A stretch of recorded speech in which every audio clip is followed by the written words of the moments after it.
আপনাদেরকে আর একটা চমৎকার হাদিস শোনাই। আল্লাহ রাসূল বলছেন, আমি বেলালকে দেখার পরে জান্নাতের আরো একটু আগিয়ে গেলাম। আগিয়ে যাওয়ার পরে দেখলাম একজন মহিলা, পর্দানাসীন মহিলা, আর একটা মহিলার সঙ্গে জান্নাতের ভিতরে গল্প করছেন, কথা বলছেন। আমি জিবরিলকে বললাম, জিবরিল, ওই মহিলাটাকে যে জান্নাতের ভিতরে আমি নিজে তাকে দেখতে পাচ্ছি, তার গলার আওয়াজটা বড় পরিচিত পরিচিত মনে হচ্ছে, মহিলার নাম কি? জিবরিল আমিন বলছেন, ইয়া রাসূলুল্লাহ, ওটা আর কেউ নয়, ওর নাম হচ্ছে রুমাইসা, আর ওর ডাক নাম হচ্ছে উম্মে সুলাইম, আর ওর স্বামীর নাম হচ্ছে আবু তালহা। স্বামীর নাম কি? আবু তালহা। আল্লাহু আকবার। এটা কে উম্মে সুলাইম? হযরত আনাসের মা, হযরত আনাস রাদিয়াল্লাহু তাআলা আনহু। হযরত আনাস কে? না, আল্লাহর নবী সাল্লাল্লাহু আলাইহি ওয়াসাল্লামের 10 বছর তিনি সেবা যত্ন করেছেন। কত বছর? 10 বছর। এই আনাসের মায়ের নাম কি? উম্মে সুলাইম। এর আরেকটা ভাই ছিল, তার নাম উমাইর। তার নাম উমাইর। এই উমাইর কে? না, এই উমাইর হচ্ছে উম্মে সুলাইম, অর্থাৎ আপনার রুমাইসার বেটা। আল্লাহু আকবার। জান্নাতে দেখলেন কাকে? একজন পর্দানাসীন মহিলাকে। আল্লাহ নবী ফেরত এলেন, বেলালকে জিজ্ঞাসা করেছিলেন বেলাল, তারপরে একে জিজ্ঞাসা করছেন কে? আবু তালহা রাদিয়াল্লাহু তাআলা আনহুকে। দান কত মারাত্মক, সাদকা কত মারাত্মক আপনাকে বোঝাই। আল্লাহর নবী আবু তালহাকে ডেকে বলছেন, আবু তালহা, আবু তালহা, একটা কথা বলবো। তা বলছে, আল্লাহ রাসূল বলুন। বলছে, জান্নাতের ভিতরে তোমার স্ত্রীকে দেখেছি আবু তালহা, তোমার স্ত্রী আর একজন মহিলার সঙ্গে জান্নাতের ভিতরে কথা বলছিল, আমি দেখে এসেছি। জীবনে কি ভালো কাজ করেছে বলো তো? হযরত আবু তালহা তখন বলছেন, আল্লাহ রাসূল, মনে আছে সেই দিনের ঘটনা, হঠাৎ করে একজন মেহমান এসেছে মসজিদে। কি বললাম বুঝলেন? আল্লাহ রাসূল আবু তালহাকে বলছেন, আবু তালহা, আমার বিবিদের বাড়িতে একবার খোঁজ নাও তো, খাবার দাবার আছে কি দেখো তো। তো হযরত আবু তালহা বলছেন, তখন আল্লাহ রাসূলের 11 জন বিবি ছিল। কতজন? 11 জন। হযরত আবু তালহা বলছেন, 11 জন বিবির বাড়ি থেকে ঘুরে এলাম, একজনের বাড়িতেও কোনো খাবার নাই। আল্লাহ। মদিনার তখন মুখ্যমন্ত্রী কে? মুহাম্মদ সাল্লাল্লাহু আলাইহি সাল্লাম। আমাদের অবস্থা কি? আমাদের নেতাদের অবস্থা? আগে আন্ডার প্যান্ট পরে ঘুরতো,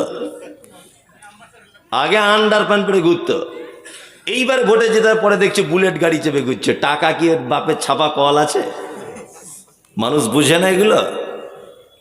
আর একটু উপর পোস্টে গেছে তো জামি বিএমডব্লিউতে ঘুরছে, কোটি টাকা দাম। টাকা আছে কোথা থেকে? এগুলো মানুষ বুঝতে পারে না। অনেক জলসাতে দেখেছি, অনেক জলসাতে বক্তাদের খাওয়া দাওয়ার ব্যবস্থা গ্রামের সব থেকে ধনী লোকের বাড়িতে হয়। জিজ্ঞাস করছি যে ভাই এত সুন্দর বাড়ি টাড়ি কি করেন? বলছে 3 বারের প্রধান আমি। আর কিছু করেন? না, আর কিছু করি না। প্রধানের বেতন তো এখন 5,000 না 6,000। তো এত রাজপ্রাসাদ বাড়ি, আপনার বাড়ির ডাইনিং টেবিলের দাম তো 1.5 লাখ টাকা। এ টাকা আসে কোথা থেকে? ডাইনিং টেবিল যেটা আছে তার দাম 1.5 লাখ টাকা। টাকা আসে কোথা থেকে? এটা আমাদের নেতাদের চরিত্র। কি বললাম বুঝলেন না? আর মুহাম্মদ সাল্লাল্লাহু আলাইহি সাল্লাম তিনি ছিলেন নেতা, তাই না? 11 জন বিবির বাড়িতে কোনো খাবার নাই। আল্লাহ রাসূল তখন ভরা মজলিসে বলছেন সাহাবীদের উদ্দেশ্য করে, এই সাহাবীরা, তোমাদের ভিতরে কি কেউ আছো যে এই মেহমানের মেহমানদারি করাবে? আল্লাহ তার খাজিরে বরকত দিবে, আল্লাহ তার মালে বরকত দিবে। কেউ আছো? সবার আগে আবু তালহা হাত তুলে দিয়ে বলছেন, লাব্বাইক আল্লাহ রাসূল, আমি প্রস্তুত। বাড়িতে খাবার আছে কিনা একবারে খোঁজ লাইনি। আবু তালহা বলছেন, আমি মেহমানটাকে নিলাম। দেখুন মজার ঘটনা কেমন, এটা হাদিস। আবু তালহা বলছেন, বাড়ি গেলাম, আছো কেউ? আছো? আবু তালহার স্ত্রী বলছেন, হ্যাঁ। দরজা খুললেন। দরজা খুলে তখন দেখছেন স্বামীর সাথে আর একজন মেহমান। আবু তালহা বলছেন, বিবি বাড়িতে কি কোনো খাবার আছে বলো। আবু তালহার স্ত্রী বলছেন, হে আল্লাহর রসুলের সাহাবী আবু তালহা, বাড়িতে 2টা বাচ্চা ছেলের খাবার আছে, এই 2টা বাচ্চা ছেলের খাবার ছাড়া আর কোনো খাবার নাই। তখন আবু তালহা বলছেন, প্রাণ প্রিয়া বিবি শুনে নাও, সাথে একজন মেহমান আছে, আর এই মেহমান জাতা মেহমান নয়, এই মেহমান হচ্ছে বিশ্ব নবী জনাব রাসূলুল্লাহ সাল্লাল্লাহু আলাইহি ওয়াসাল্লামের মেহমান। 11 জন বিবির বাড়ি থেকে ঘুরে এসেছি, নবীজির বাড়িতে খাবার নাই, আর আমাদের বাড়িতে তো তবু খাবার আছে, তুমি খাবার পাকাও। হযরত আবু তালহা তার স্ত্রীকে বলছেন, বাচ্চাগুলোকে ঘুম পাড়িয়ে দাও। আবু তালহার স্ত্রী বলছেন, অনেক চালাকি করে কৌশল করে বাচ্চাগুলোর মাথায় হাত দিয়ে তাদেরকে ঘুম পাড়িয়ে দিলাম। আবু তালহা তখন বলছেন, 2টি বাচ্চা ছেলের খাবারে রুটি বানাও, তরকারি বানাও। খাবার রুটি তরকারি বানানো হলো।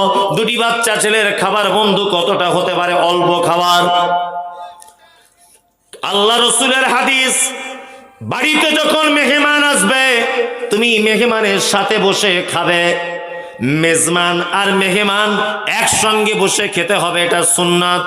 কি বললাম বুঝলেন না? এটা কি সুন্নাত। আপনার বাড়িতে যদি আমি যাই, আপনি আমাকে খেতে দেবেন, সাথে আপনিও খাবেন। যদি না খান, এতে একটা আবার বিপদ আছে। কি বিপদ? আপনি ধনী মানুষ, একটা ভিখারিকে ধরে নিয়ে বাড়ি গেছেন, ভালো করে বুঝবেন, আপনি যদি তার সাথে না খান, ভিখারি মনে মনে কি ভাববে? যে নিশ্চয় আমি গরিব মানুষ বলে আমাকে যাতা করে দিয়েছে, ওরা নিশ্চয়ই ভিআইপি কিছু খাবে। ভাববে কি ভাববে না? অথচ একই খাবে। যাতে এই ভাবার অবকাশটা তার না হয়, এই কারণে বাড়িতে কোনো মুসাফির যাক, অন্ধ লোক যাক, ফকির মিসকিন যাক, আপনি তার সাথে বসে খাবেন। আল্লাহু আকবার। আল্লাহ পর্যন্ত খুশি হয়ে যাবে। কি বললাম বুঝলেন? চলুন। আবু তালহার স্ত্রী বলছেন, আবু তালহা, 2টি বাচ্চা ছেলের খাবার তুমি যদি খাও, আর ওই লোকটা যদি খায় মেহমান, তাহলে পেট ভরবে না মেহমানের। আবু তালহা বলছেন, বিবি রে, দ্বিতীয়বার খাদ্য তোমার নাম করে খাবারের মাঝখানে যে প্রদীপ জ্বলবে, মানে ঘটনা রাতের বেলা, এই প্রদীপটা আমি ফুঁক দিয়ে নিভিয়ে দিব, আর আমি এমনিতেই মুখে তুলবো তরকারি আর রুটি, আর এমনিতেই গালটাকে নাড়বো, কিন্তু আমি খাবো না। চালাকি করে ওই মেহমানের পেটটা ভরিয়ে দেওয়া হলো। সকালবেলাতে বিশ্বনবী বললেন, ও আবু তালহা, তোমাদের স্বামী স্ত্রী দুজনাকার রাতের ব্যবহারে স্বয়ং আল্লাহ পর্যন্ত হেসে দিয়েছে। আল্লাহ পর্যন্ত হেসেছে। পৃথিবীর একজন স্বামী স্ত্রীর ব্যাপারে একদম সহিহ হাদিস, তাদের কর্মকাণ্ড দেখে আল্লাহ পর্যন্ত আসমানে হেসে দিয়েছে। এ কি অবস্থা!